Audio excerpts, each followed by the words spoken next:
We need to pray for our nation to wake up, for our leaders na balikan ang Bible as the standard of our nation, na balikan ang salita ng Diyos, para yung susundong ta, bako yung mga ideolohiya ng mga tao lang. Kasi nahihilita, yun na yun, o contraceptive. Kasi ang hinilang nila para na yung magbados. Pero bako yan, ang immorality, ang moral decay, ang nangyayari. Diba, corruption. Kung ako-corrupt, bako ang corruption of money.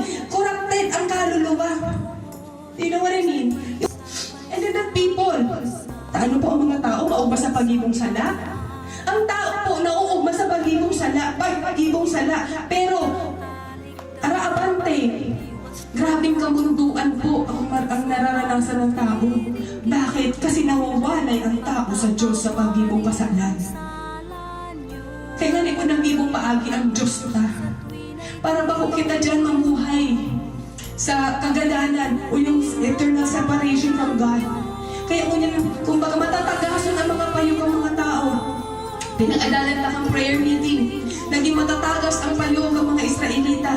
Idulog na po talaga. Iiyak na po ang bansa ta. Bako lang casual prayer. But that prayer na talagang hinihibig mo po dahil emotional ka lang.